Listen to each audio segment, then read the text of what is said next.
Hi everyone, my name is Nicole and I'm from the Institute of Banking and Finance. Thank you for joining us for this IBF Masterclass, jointly organized with Hyper Island, where we will look at business agility simplified. This session will be led by Pavitra Singh. He's the head of courses and a facilitator at Hyper Island. Before we get started on this session, allow me to do a very brief intro about IBF. IBF was established by the MAS in 1974 as a training provider to provide functional training for the financial industry. Since then, our role has evolved into one of standard setting for financial services sector skills and competencies. Since August 2018, we also expanded our mandate to cover career advisory and job matching functions for the financial services sector. We've also adopted an integrated approach to skills development and jobs for the financial services sector. Here's a quick look at our services and how we support the industry across training, recruitment, and workforce transformation. You can find out more about all these via our website. The enhanced course fee subsidies, which are part of MAS's support package to encourage companies to send their employees for training and upskilling, will continue to be in place until 30th June this year. Training costs under IBF recognized programs will be at 80% for trainees under the age of 40, while remaining at 90% for trainees above the age of 40. It will go back down to pre-crisis levels starting July this year. Training allowance grant support will also remain in place to encourage companies to continue spending on their staff for training, so there's no better time to train them now. You can also find more details on the enhanced training support on our website. In addition, IBF will also be supplementing the commercial training available with free webinars during this time to support the needs of the industry. Financial professionals can also tap on the Learn at IBF mobile learning app for bite-sized learning at your own leisure. All these are complimentary and are coded with CPD hours. And that concludes my short intro. I'm going to hand the time over now to Pavitra.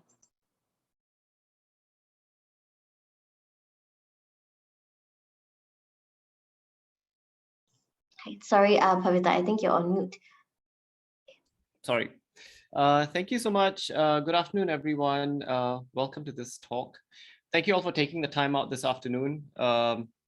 My name is Pavita.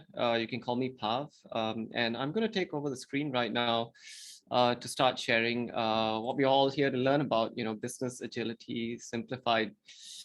Um, there will be time for Q&A, but at any point, if a question pops up in your head and you don't want to forget it, just pop it in the Q&A and or the chat, and I'll be happy to answer that. Okay. You can call me Pav. My name is Pavita Singh. You can call me Pav. I'm the head of courses in Asia. I've been at Hyper Island for about 9 years now. I'm also a certified Scrum Master, so I have been working within Scrum, within the Agile framework since about 2007. So I've been working a lot within these different ways of implementing Agile within environments, different workplaces, and in my own projects. A bit about myself. I started off as a web developer, which is where I got exposed to a lot of the Agile frameworks, a lot of Scrum, a lot of development. And this is when, the Agile framework was a lot to do with software development back in the day. But my passion's always been in education, which led me to Hyper Island, where we do a lot of learning by doing. And when I'm not at work, I'm an endurance athlete. I run ultra marathons. So I like running very, very long distances. So if you want to talk to me about any of these three, more than happy to do so. But for now, let's focus on business agility. So a couple of things, what we're going to do is just explore some new ways to drive Agile, or maybe begin exploring Agile within your organization, or maybe within yourself. Like, how can you become more Agile? Maybe look at some insights into new models, new ways of working, where you could look into innovative ways of developing products maybe customers might want to use. Perhaps a new way to collaborate, especially since now a lot of us are working remotely. Collaboration is not as easy as it used to be, or it's changed. The whole idea of collaboration has changed, which requires an agile process. So hopefully this session is useful if you're looking into any of that.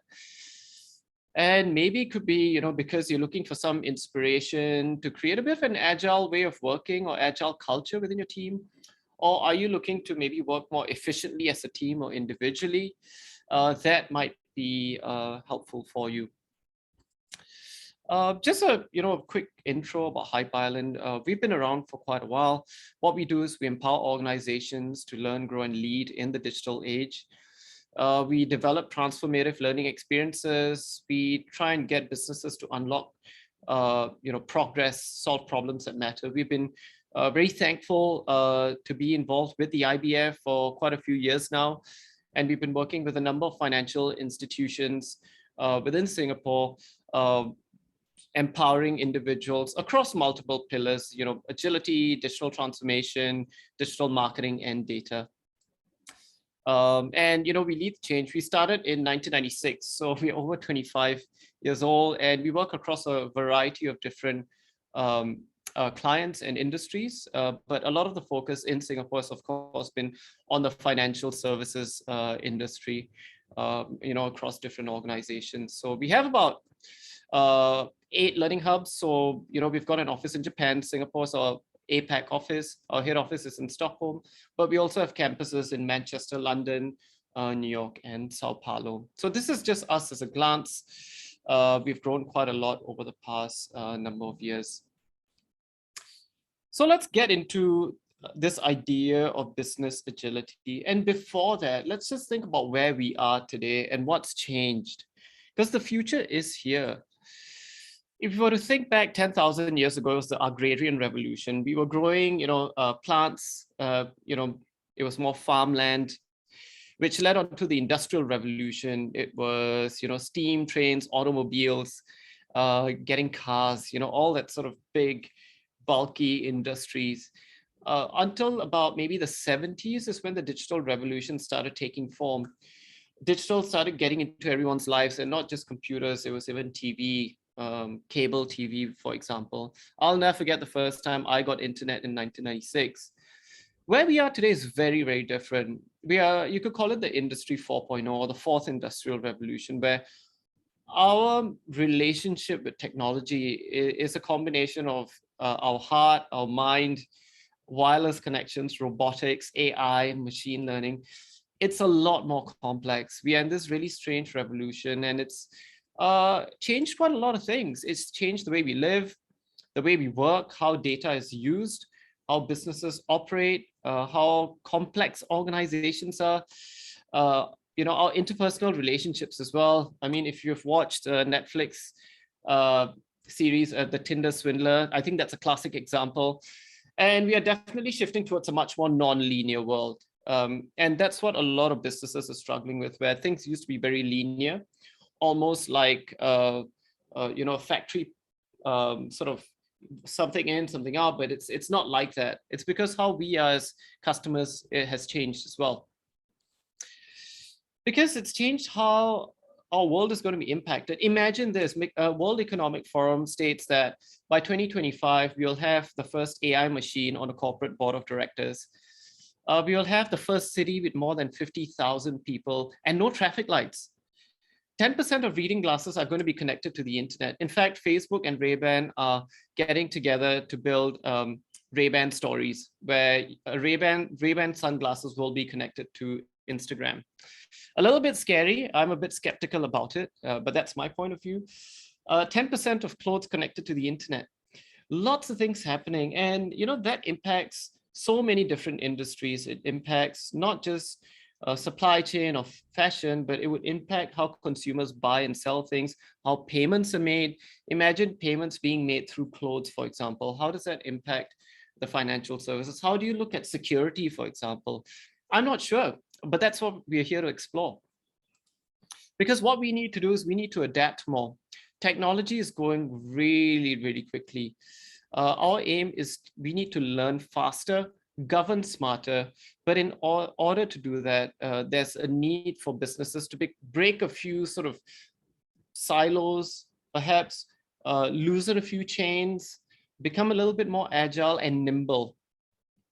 This diagram is from a book called Thank You for Being Late. I like reading it. It tells us on how it's the urgency on how much we need to become more agile. So that's the human adaptability. As a business, the impact, it's not just simple digitization anymore. It's a lot more complex in terms of how we innovate. Organizations need to re-examine the way they do business and how we develop new business. It's looking at new pockets of which are shifting. So finding sectors was quite straightforward in the past, where, okay, there's an open sector, let's just go and exploit. New business, the way to exploit is quite different. And for that, businesses need to become more agile. And not only that, yes, we are in the fourth industrial revolution, but we are also in the middle of a massive pandemic that's thrown another spanner in the works. 100 million workers in 8 countries may need to switch occupations by 2030. COVID-19 has accelerated trends. We have seen that in person when we train individuals on how it's impacted their work, because the purpose of the physical dimension of work is being redefined. How labor demand has shifted, changed. Remote and virtual work may continue. E-commerce has boomed because of changes. And COVID-19 may propel faster adoption of automation, AI, especially in work areas with high physical proximity. And I'll show a couple of examples where it's actually happening within the financial services sector. And this would require a mix of occupations. And for all this to happen effectively, we need to become a lot more agile. Have a think about this. The average, McKinsey suggests that the average bank branch size is projected to shrink from 6 full-time equivalents to 4. That's a reduction of 2. That's quite a bit by 2030. So branch sizes are going to reduce. In fact, there are a lot of physical branches in Singapore have closed down as well. We had one near our campus, and now that place is a gym. I had one near my place that's closed down. So that projection seems quite accurate because roles have shifted. The concept on how banking is viewed has shifted. The consumer's idea on how they approach banking has shifted as well. In fact, I'm just running a human-centered design course at the moment. And one of the topics that we have been exploring is how how to make banking a lot more delightful. And we ran some jobs to be done interviews, which is something we do. And a lot of the younger generation said, well, I haven't been to the ATM for months. I don't carry cash on me. I don't see the need to go to a physical bank. If they're working in such an agile and nimble way, what does that require us to do? It requires us to change the design of work. It requires us to go from an office-centric design where, okay, on site, it's a stable pillar. We design work. It's a consistent work experience. We, drive visibility-based management. So we need to see you at work, towards a little bit more of a human-centric design. An agile or flexible work experience, intentional collaboration, work, innovation by design. And that's a core principle of agile, where in a meeting, in an agile framework, you get together, you intentionally collaborate, and you empathize with your end user. You look at performance based on outcome, not based on visibility. It's not seeing you at work, it's seeing what's done. So from an office design to a human-centric design.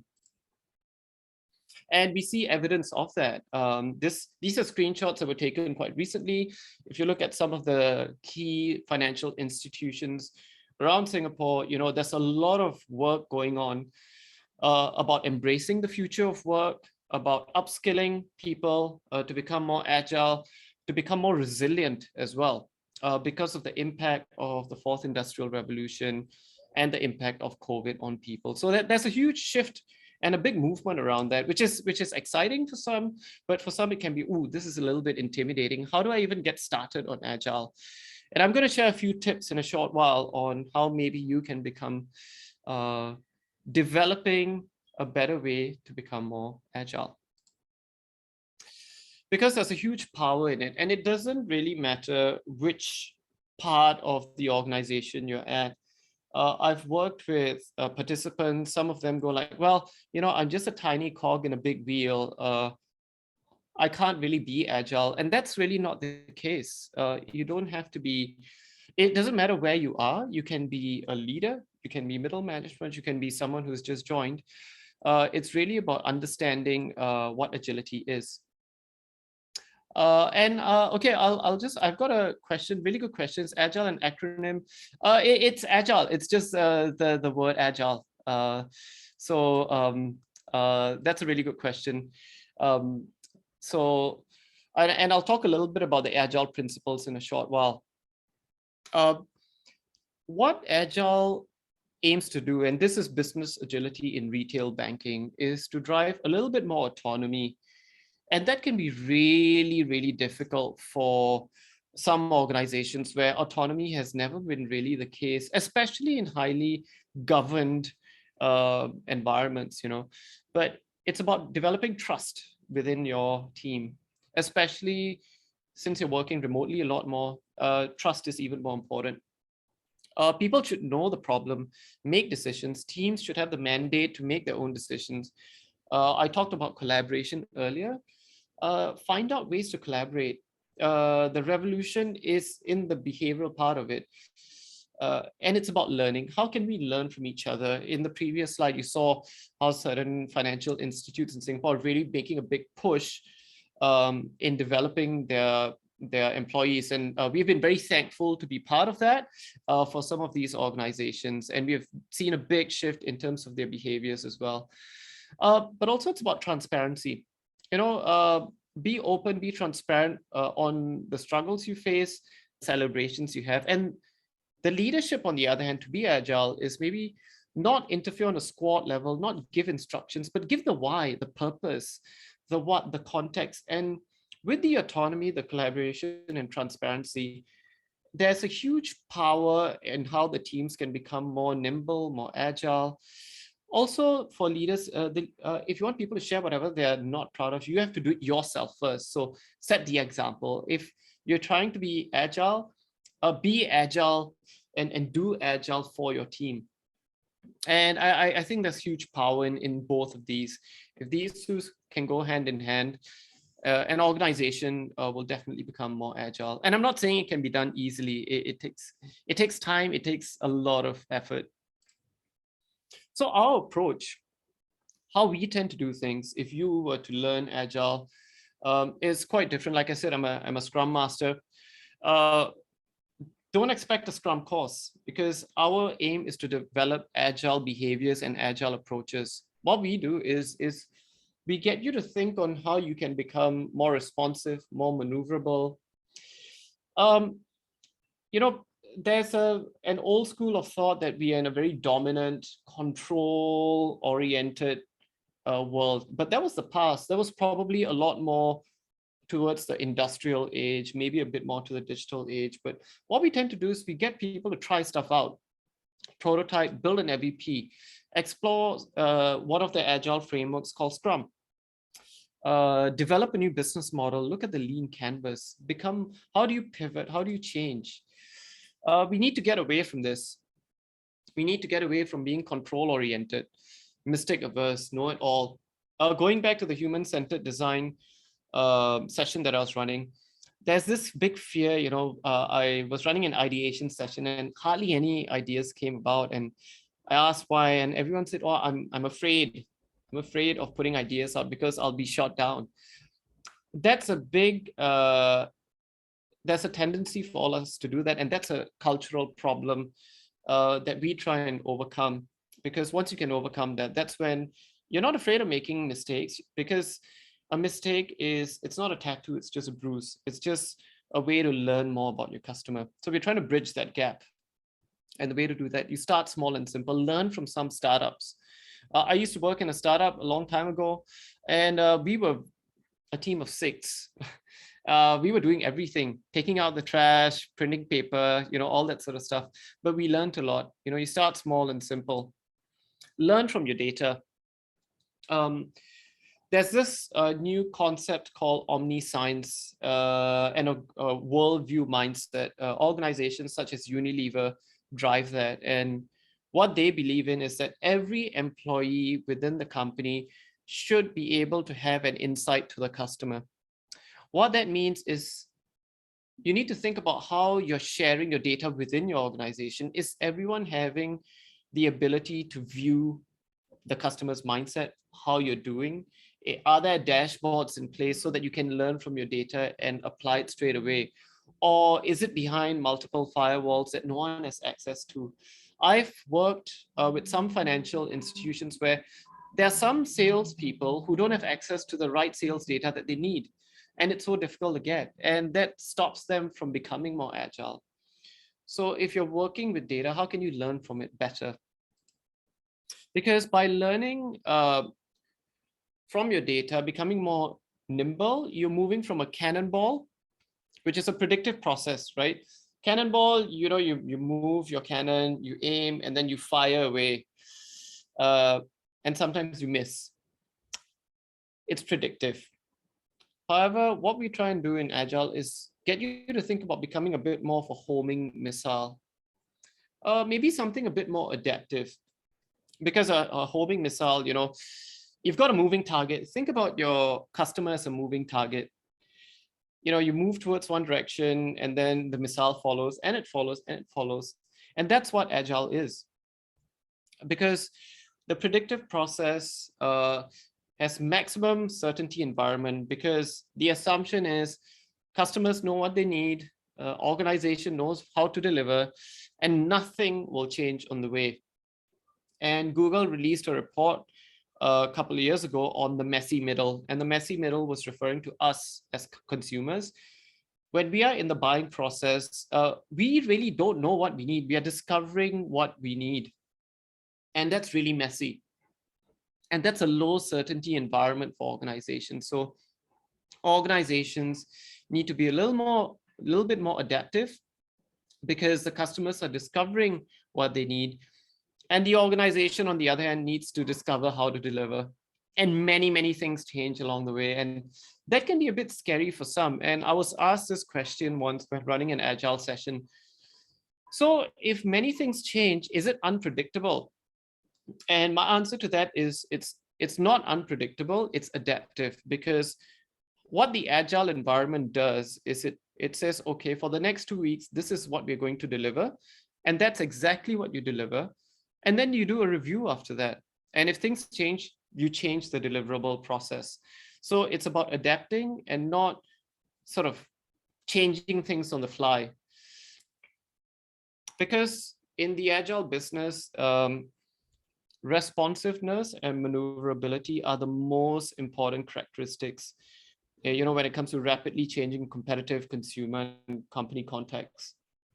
One example, it's not purely financially related, but if we were to think about how quickly Airbnb was able to respond and maneuver, in the face of COVID, in terms of their experiences, that was very difficult to do, but they were able to do that, and that's quite impressive. If you look at what GovTech is doing in Singapore and how they've constantly tried to improve Trace Together. If I were to go back to the first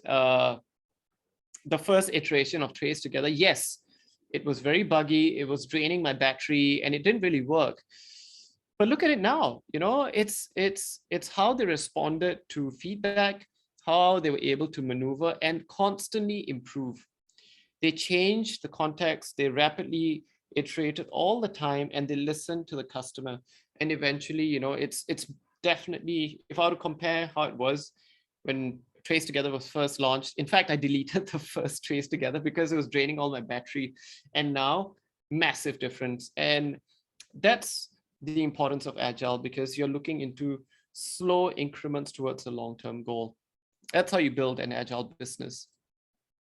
Because that way, you're making people want things rather than making things people want. There have been so many instances where, there have been products and services that were built that, people never used. If you look at things like the Segway, if you look at, I think the Kindle, the Zune, I think Microsoft Zune was another one. If you go to a website called Killed by Google, it will show you all their failed experiments, because sometimes organizations, when they are using the predictive process, they build things, they make people want things. They'll say, look, I've made this, take it, I think you want it. And people go like, no, I don't want it. But if you start with your customer, you adapt, you change, you eventually end up building something where people go like, hey, I think this is really good because it's what I need. It solves my problem. It's what I want. And people start doing it.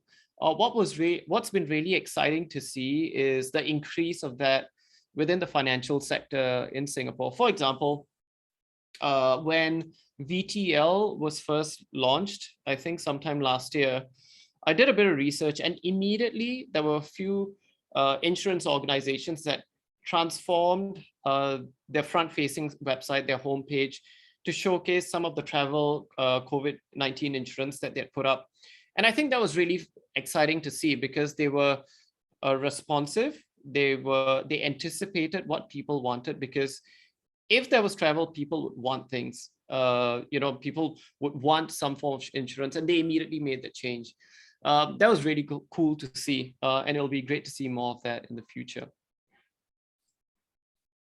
And sometimes we are probably not as agile as we need to be.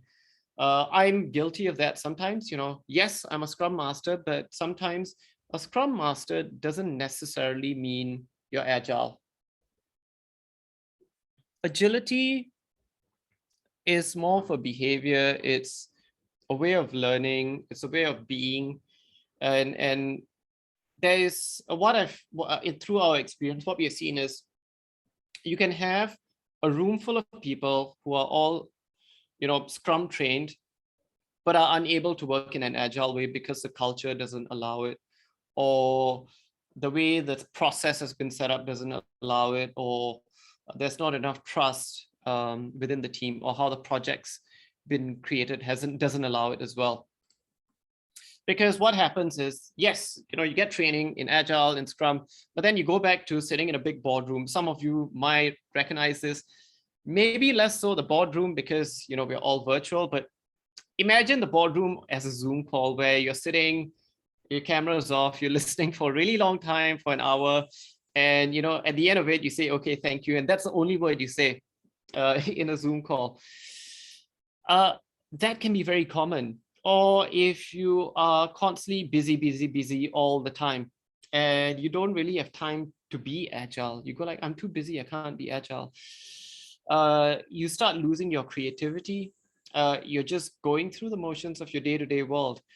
And then your plan ends up being a little bit more like this, where you go through rocky phases, you're tight roping across a bridge, you're doing a sink or swim, you're fighting fires, you're in a storm, and you end up getting frustrated where, okay, this is not working at all for me. We're just doing the day-to-day and we're not becoming efficient. In fact, I feel like we're in a really slow moving machine. To do that, what we need to do is think about the manifesto. So this is the Agile Software Development Manifesto. And it says a few things. It focuses on individuals and interactions over processes and tools. What that suggests is that it is extremely important to view your team and to interact with your team and value the interactions within your team, because it's important to develop. I mentioned autonomy just now. By working with your individuals, understanding your individuals and interacting with them, you can begin to develop that openness and trust. Some of the things we do at Hype Island is work on ways where you can develop openness and trust within your team. The second one, working software over comprehensive documentation. Develop an MVP. An MVP, minimum viable product. Showcase a paper prototype. Show something that works or could work in the future. Take your stakeholder on a journey where they can begin to see the value of what you're providing to your customer and to your company, rather than writing a white paper on it. So the Agile Manifesto focuses on, working. Now, working software is a software term. However, when it comes to any kind of work that you do, it doesn't have to be software. It can be a bunch of post-its. It can be a bit of a working diagram, for example. Collaborate with your customer. There's a lot more of that going on nowadays. And one of the things that we would suggest when you're collaborating with your customers, actually speak to them. Don't send them a survey, because and it's different from a focus group as well. Actually try and work with your most valuable customers. Try and see, okay, what do they really need? How can they collaborate with you better? How can you improve your business in a different way, rather than constantly negotiating over a contract? And like I mentioned before, think about how you want to respond to change over following a plan. Think about yourself as, a homing missile rather than a cannonball. Okay. Yeah. And some of the things that you can do in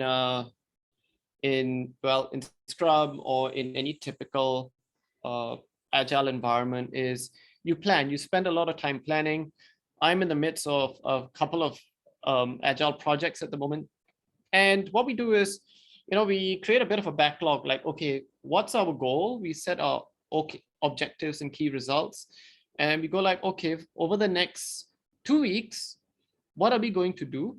And we write down what we're going to do over the next 2 weeks. We do a bit of a sprint backlog. So a sprint can be about 2 to about 4-ish weeks. Typically 2 weeks is quite nice. A team size should not be more than 10 people, not more than 10 people. So if you've got a team of more than 10 people, then agile is going to be a little bit difficult to work with. So, 10, less than 10 people is quite nice. You've got your sprint backlog, you know what to do, and then you produce. After you plan, you produce. You go through 2 weeks, and every day you have a daily scrum for about not more than 30 minutes, where you talk about what is to do, what's doing, what's done, what impediments do you have, what challenges do you have, what struggles, or what's working. And then you continue. And after 2 weeks, you inspect and adapt. You go like, yep, this is what we did. This is what we created. We tested it with the customer, and this is what we found. And then you go back to your product backlog. You go like, this is what we learned. Now let's think of what to do over the next 2 weeks. And then we can continue as well. Okay. Oh, we have a question, sprint backlog. That's a very good question. A sprint backlog is essentially a list of tasks that individuals are going to do in a very minute level. So, for example, let's say I am building a website, right? I'm building a website, and our aim for the first 2 weeks is to create a login page. Okay, create a login page. So the sprint backlog could be design the home page, buy the domain name, set up the database. It can be any tiny task that you do. And those tasks are then assigned to people individually. So that task should be done by one person. Each of these would be one. I hope that answers your question. What a sprint backlog is. There was a question on, yep, okay, so the slides, yes, the slides will be shared. The slides will be shared, and I'll be happy to answer any additional questions if you want to email me and stuff as well after. So that's what a sprint backlog is. I hope that answers your question. Cool, great. Now some core ideas, right? Think about small teams. I mentioned teams not bigger than 10. Short sprints, maybe nothing more than 2 weeks per sprint. Right now, the projects that I'm working on internally are 6-week projects, which is 1 quarter, but that 6 weeks is broken up into 2-week sprints. So 3 sprints a quarter is actually quite nice. User stories. So user stories are when you speak from the customer's mind. So this is why customer collaboration is important. And a key thing about a user story is not to assume what your customer needs, actually speak to them. Incremental delivery, like I mentioned, if you're building a website, focus first on the basics, absolute basics. Have you got your domain name? Have you got your database set up? Things like that, and work on building upon things where you're building, testing, building, testing, building, testing. And through your testing, you have regular reviews. You review, okay, how did we achieve what we set out to do? Why did we not achieve it? Or what made us better? Are we getting more efficient as we are moving along? And that way you're prioritizing your team. And you're focusing, okay, what are we doing good? How can we improve ourselves? And it requires a lot of careful planning, but planning that allows change as well. And that's really, really important. It can be quite frustrating for some people where things change, but a key mindset of an agile framework is to allow change to happen, where you're testing stuff out and you realize, okay, wait a minute, this is not working. If you continue doing this, we will be on a path to failure. We won't meet our KPIs, or the customer is not going to use our project. Let's just can it straight away and pivot, which can be really, really painful to do. But in the long run, it saves the business huge amounts of money, and it will probably get you more customers as well. Yeah. And if you haven't gone through a Scrum Master training, I would recommend doing it. It's a good way to start understanding the framework of it. But like I said, you can be a Scrum Master, but you can be a Scrum Master, but you can't do Agile. You're just being Agile then, because too many companies focus on doing Agile rather than being Agile. Agile is almost like a way of working. It's a mindset, it's a behavior. It's just something that you end up doing quite naturally, and it shouldn't be something that's force-fed. Also, Agile doesn't mean having an open office. Agile doesn't state that at all. You do not need to have an open office to be agile. It could help in some, but not necessarily. The key thing is, especially since most of us are working remotely, I mean, the concept of everyone being in the office is just completely out of the window. We need to find new ways of being agile. One of the things that works is having some basic rituals, having daily stand-ups, using tools. So we use tools such as Miro. Miro is great for agility planning. You could use Trello. And through this, people start being agile rather than just going through the motions, because then you're not really developing an agile culture. And why bother? Like, I'm talking a lot about agility here. Why even bother? Well, you can change priorities. It's 71% improvement on that. That's massive. A key thing about agility is project visibility. It makes work visible. It improves work processes by 66%. There's a lot of business IT alignment, and especially when it comes to the financial services, highly regulated. There are a lot of checks going on within IT all the time, but at the same time, there could be a case where the cadence of business development is much faster. So that alignment really helps, because that will help you deliver speed, and your time to market will improve. It'll increase your team productivity and team morale, which is great.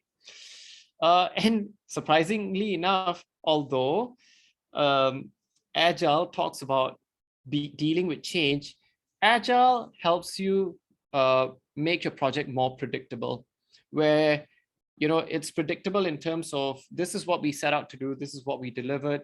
We anticipated that it would be delivered in third quarter, and it delivered third quarter. And it's high quality software, not buggy, because you're constantly improving on it. And because the quality is good, your risk reduction is also improved. There's a lot of engineering discipline or discipline within the team. Everyone knows their role, they know what to do, they can manage each other in a distributed manner. There's a lot more trust. And with discipline, comes trust. And also, it's easier to maintain. And ultimately, because it's easier to maintain, your project cost is reduced by 22%. And that's a huge amount, especially when there are some software projects that run into millions.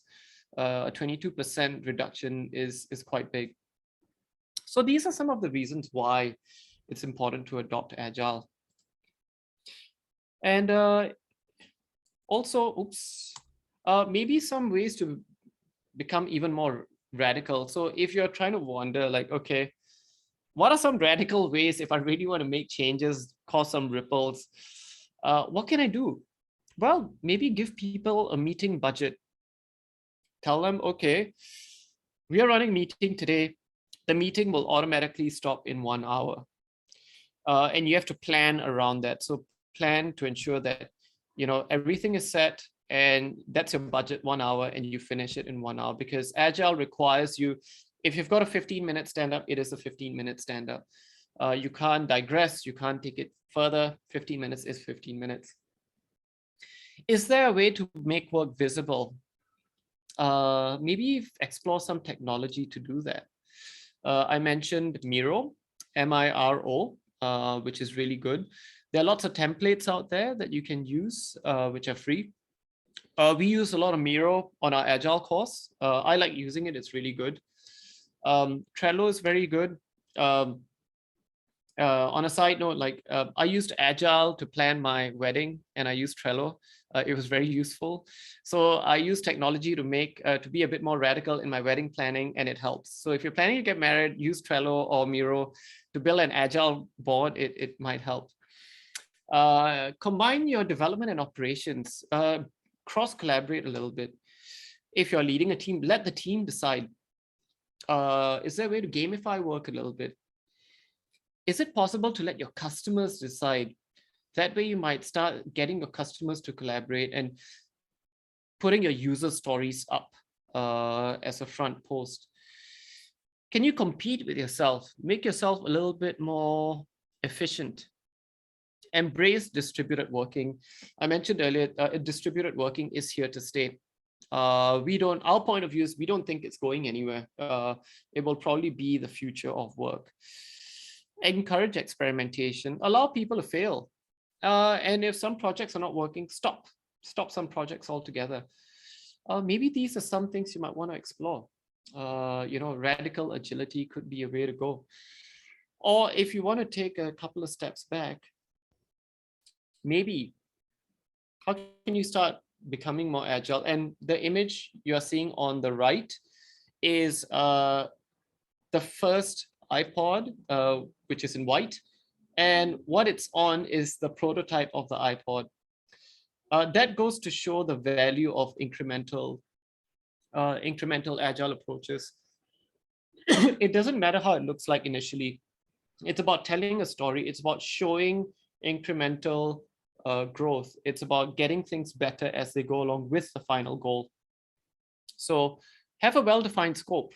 Try not to scope the things that you want to do into something too big. Time box your tasks.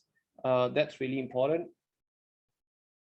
Think about the meeting budget that I shared. Could you prioritize your work? If you've got a list of tasks to do, what are your must-haves? What's your nice to have? What's your end goal? Can you align on it? And celebrate progress, not just with yourself, but with your team. Avoid scope creep. I don't know if you've been through this, but I have. It's like someone goes, hey, this feature is really nice. Let's just add this new feature. Or we need another week because we want to touch this up. Can you just give us another week? Well, all that will cost you because, people are unclear with the scope. They just want to develop and what they want to develop is not in the scope. And you take decisions in a vacuum. It's not a team decision. It's not looking at the user stories. And that's scope creep. And scope creep can cost time. It can cost money. It can cause frustration. And this goes against any agile principle. So avoid scope creep when working on projects. Make decisions effectively. We ran this session recently in our master's program, and I enjoyed it because it was on leading teams, so getting people to become better leaders in an agile way, and really getting them to decide, okay, what decision-making model should I choose? Does it always have to be democratic? Maybe not, because it depends on how urgent it is. Is it a collective decision? Is it an individual decision? And if it's not urgent, just avoid it. Maybe consult someone to get some input, or just put it under consensus where, yeah, if everyone agrees, we do it. That might help you prioritize the must-have and nice-to-haves. So think about that. Think about how you make decisions effectively in your team. Okay. Okay, I have a very good question here. How do you deal with technical debt against a lot of items in the sprint backlog? Okay, I'm going to come back to this question in a short while. This is a really good question. It's quite a big question. So let me just finish this and I'll handle this in the Q&A. But thank you for that. Very good question. And because hopefully maybe some of this might help. I think one of the key things is making work visible. I've worked in a lot of tech projects, and sometimes working in tech projects, the technical debt or the amount of things that are required to complete certain tech items can be a little bit invisible, where we don't really see what's going on.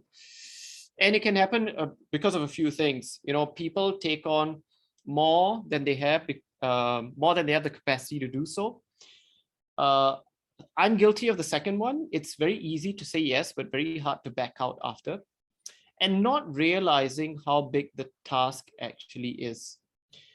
And these three can lead to a huge amount of items that you can't do within an organization, which can be a bit scary and can be quite tough as well. So if you recognize any of these, then this is something that probably you've gone through. Okay. Okay, let's see. So how do you make work visible? Develop a clear information flow, prioritize some tasks, find dependencies. Think about what you're dependent on. Maybe limit some bottlenecks, aim for continuous improvement. Uh, and the board should actually speak for itself and is transparent for anyone. Okay, so try and make work visible. I think that's really important. And if you're not doing that, that's probably something you need to do now. So look at what's to do, what's doing, and what's done.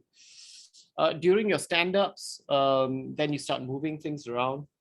But in the same time, if something comes up that's really urgent, sometimes you might need to expedite delivery that needs to be refactored. So sometimes you need to prioritize delivery over perfect code. So I think going back to the technical debt, it depends on your prioritization, right? So if something comes up where we go like, okay, we need to deliver this fast, absolutely fast, we need to show that it works over perfect code, you may need to prioritize that.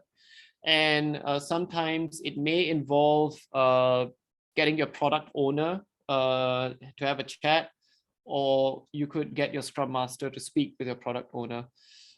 So I hope that answers your question, because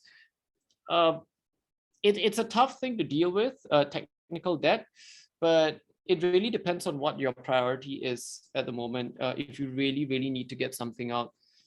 So looking at the matrix, priority matrix, see what's most important.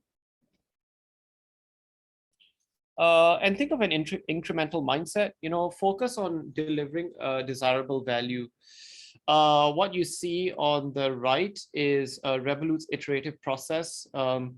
In the slides that you will get, there's a link to this article. Yeah, it's actually quite worth looking at, because it shows the iterative process you went through. Minimize the time to wow. I was sharing with a bunch of people just now, the air show is going on near home. It was lunchtime. I wanted to watch the live streaming. I searched for the live streaming and I went to it, and I went to YouTube, and YouTube told me to go to another place, and the other place told me to log in. I said, you know what, I'm not going to watch it, because they had lost me by then. Iterate and develop incrementally, go beyond the bare minimum, and feature cuts are good. Going back to the scope creep, reduce your scope creep. Yeah, and that was my final slide. It's 3:50. We would love for you to come and learn with us. Like I said, we do a lot of stuff around being agile, but apart from agile, we cover a lot of other things. We cover human-centered design, agile ways of working, digital marketing and growth hacking, data storytelling for business. If you want to explore experimental mindset or platform business models, we've got that. If you're looking into digital transformation, we've got a masterclass. And finally, we've got something on the Internet of Things. And with that, yeah, I would love to take some questions. Thank you for your time.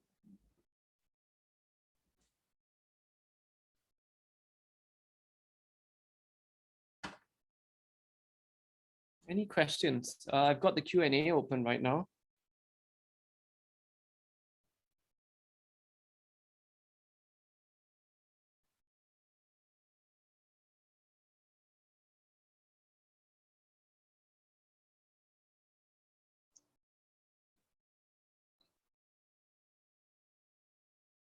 All right, I think if there aren't any more questions, you can drop Pavita an email. We will send a contact email with the certificate of attendance.